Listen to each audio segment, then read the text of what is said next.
Hey folks, James Kruger here with Aligned Ambition with Creative James. That's me, Creative James. Anyway, wanted to talk a little bit about the devotional I did this morning. It was called Bride of Christ. And it was basically talking about Matthew 25, 1 through 13, and the 10 bridesmaids, or some versions called 10 virgins. 5 of them were foolish, and 5 of them were wise. And what did that mean, and all that symbolism that God's sharing with us through that? First of all, I got to be a little transparent here. I've always struggled up till today, and God finally helped me through this, but I've always struggled with the thought of being the bride of Christ as believers, that from a guy standpoint, and I've always thought that was very awkward, very, I don't know, challenging for me to accept that I'm the bride and Christ is the bridegroom.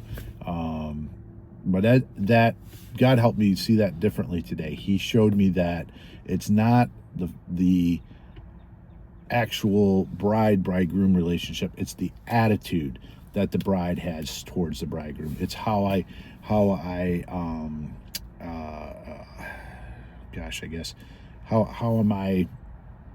I think back about my wedding. How was I as the groom, excited about getting married, and my wife today being the bride at that point, and how she was preparing to get married to me. Lucky her. Anyway, actually, I married way up. So if you know me, I married way up. You got Mother Teresa, and then my wife. She's just a hair below Mother Teresa.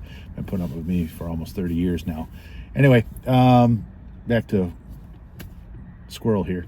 The message that I got, or the revelation, I guess, or whatever that God shared with me, is it's not about the bridegroom in the natural. It's the spiritual look at it, is how am I preparing for that day when Christ returns, or I pass on before he gets back here, whatever the case may be. How am I preparing for that? And one of the things that I pulled out of this lesson, like it says Matthew 25, 1 through 13, and there were 3 things in the message that kind of stood out to me. One, it was the oil. The second thing, the lamps, and the third thing was the wedding feast.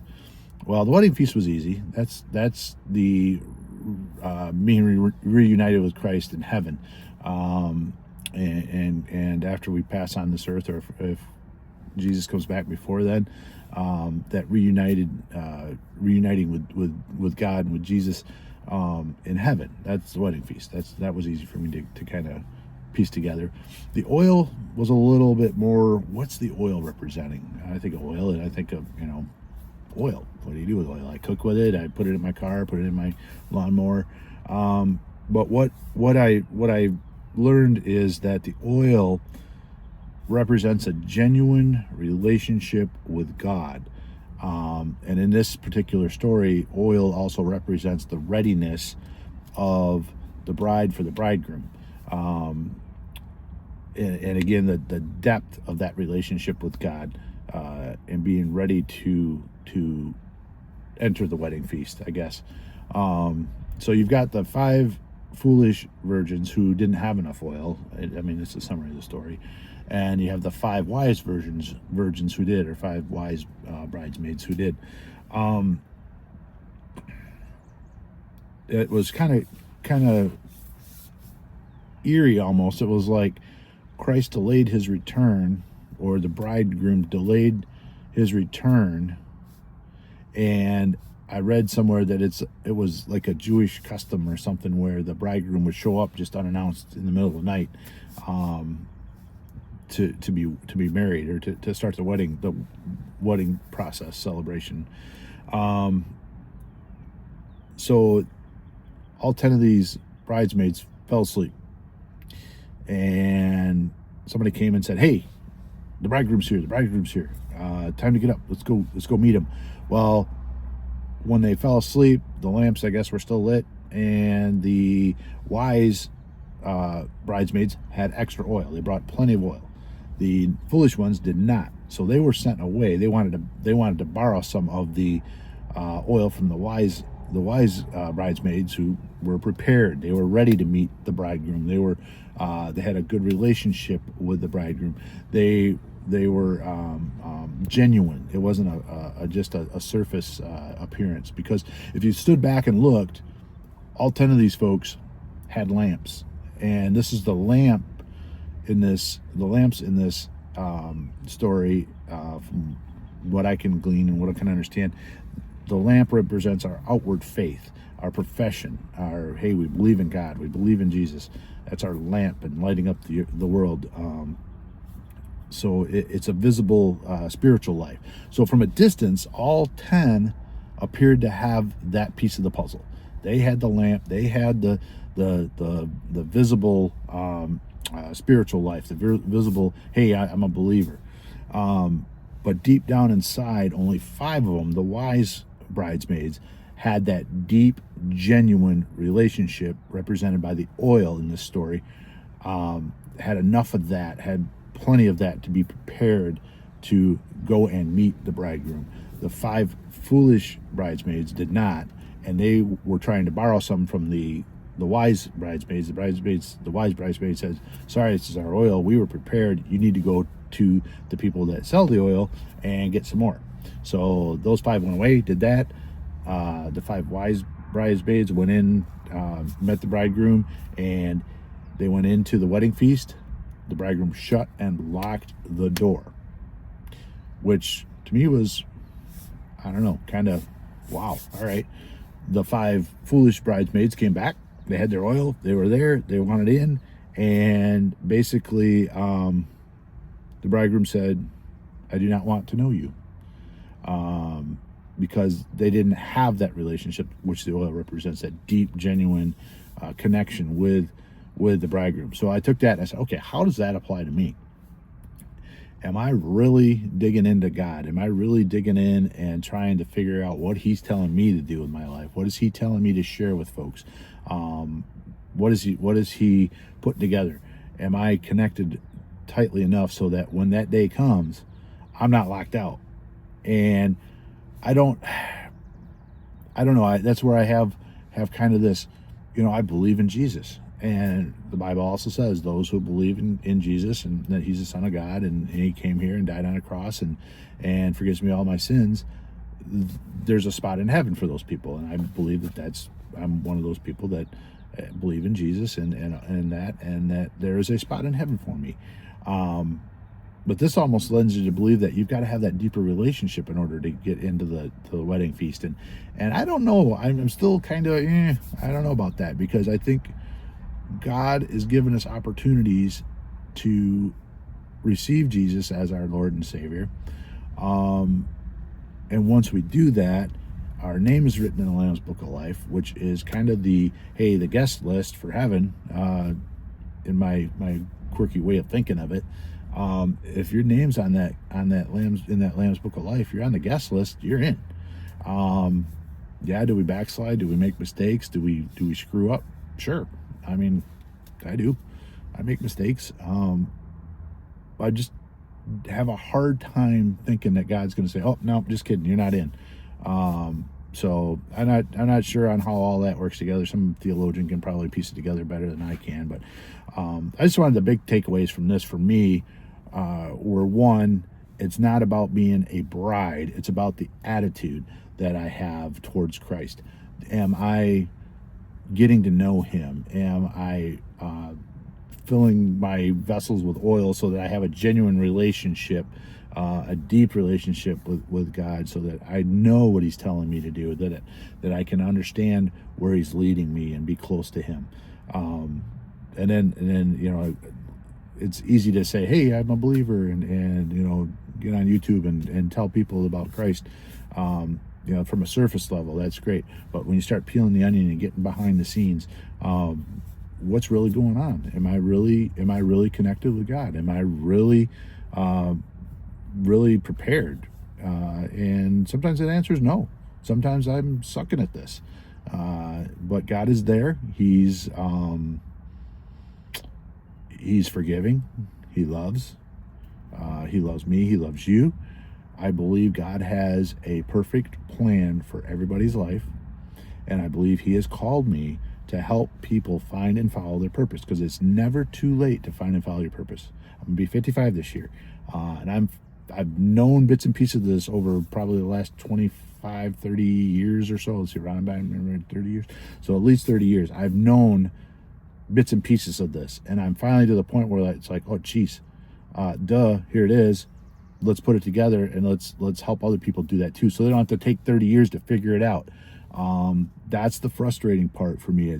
I wish I would have listened sooner. I wish I would have started doing this sooner. I wish I would have cared about what other people think way less sooner. I just am at a point now where I know what I know, and I believe this is what God has called me to do, and I'm going to do it. It's going to be awkward. It's going to be funny. It's going to be goofy sometimes, and that's okay. That's all right. I don't care. God has called me to this, and this is what I'm doing. And I appreciate the fact that I have friends and family that support me doing this, and I also appreciate the fact that I have friends out there that are probably going, look at this idiot. And that's okay. I love them anyway. That's why they're friends, right? We all have different opinions, and we all have different thoughts on what everybody should do with their lives. Well, what their thought is on my life, that's great. They can have that, but what matters at the end of the day is if I'm pleasing God. And I think I talked about that in one of my other videos. That's, to me, that's my dream life, is knowing that I'm doing what God's called me to do, and that I'm pleasing God. In doing so, I think my wife will be happy. I think my kids will be happy. I think my mom will be happy, because I think when I please God, all the other stuff just takes care of itself. It means I'm doing the right things in my relationships. I'm doing the right things with my time. I'm doing the right things with our finances. And again, all this stuff is gift from God: relationships, finances, jobs, careers, whatever.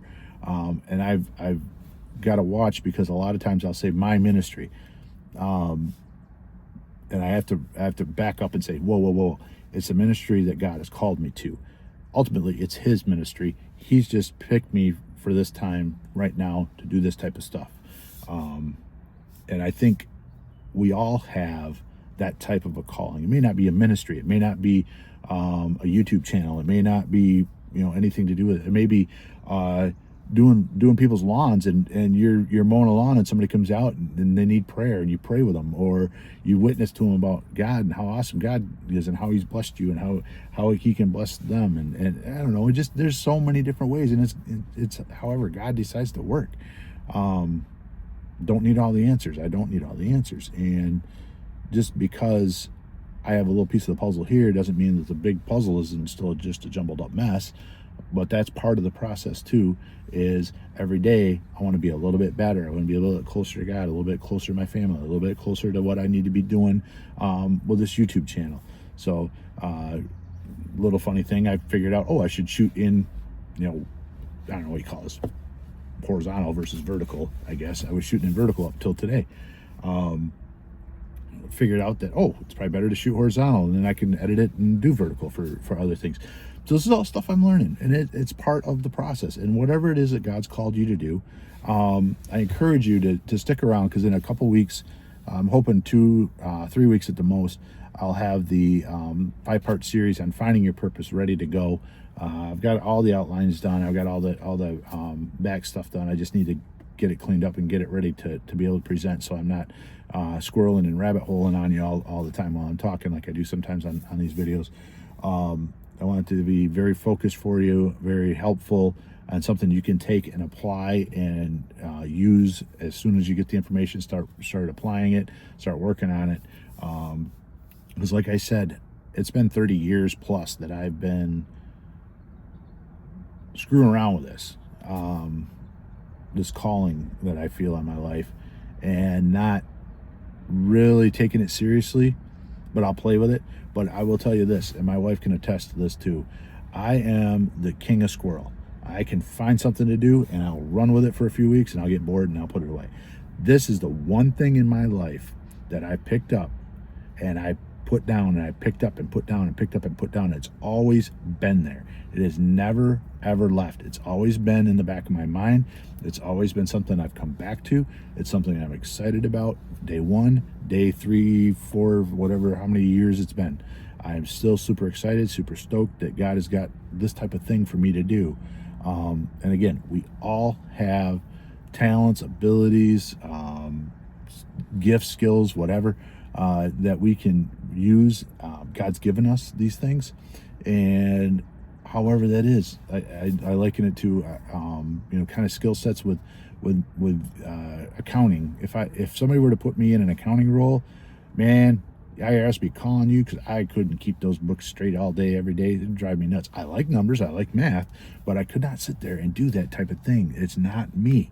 It's like a round peg in a square hole, or square peg in a round hole, whatever they call that. That's for somebody else. This is me. This is for me. And there may be others that do similar stuff. That's great if it's for them. But I'm telling you, there are callings on people's lives, and it's amazing how distracted we can get with all the stuff that goes on around us, with all the noise, to get pulled away from our calling and get pulled away from our purpose. And even though we think we're doing the right stuff, we're doing busy stuff. It just a lot of times it's a distraction, and I believe a lot of times those distractions come from the enemy. The Bible says he's like a lion prowling about to destroy and steal and all this stuff, devour. I think of it. I'll do a little 3-part series on the 3 Ds that distract, or that kill purpose, and it's, you get distracted, you get deceived, and then you're destroyed. Your purpose gets destroyed. Those are the 3 Ds in a nutshell, and it's a whole nother, like I said, a whole nother series I could talk on. And again, that's one of my gifts is God gives me these things, and I can help break it down and put it back together and share it with people, and hopefully it makes a difference in their lives. I don't want to miss this opportunity, because I feel like I put it on the back burner for too long, and I honestly know that God has called me to do this, and I hope somehow I can reach people and they can start putting the pieces of the puzzle together so that they can find and follow their purpose. So again, that series will be coming out here. I'm planning on the end of May, probably the early part of June, first week in June, being able to roll that out, 2026. And again, I just pray that it's beneficial to folks, and that they can use it and apply it to their lives. So anyway, that's my 18 and a half minutes today. I appreciate your time. I appreciate all of you. Appreciate friends and family. And if you like what you're seeing here, feel free to subscribe, and you'll get notifications when I post new videos. And then you also get notifications on the 5-part series on purpose coming up. So I'm James. I am aligned ambition with Creative James. That's me, and I'm here to hopefully help you out. Hope you all have an amazing day. God bless you, and we'll talk soon.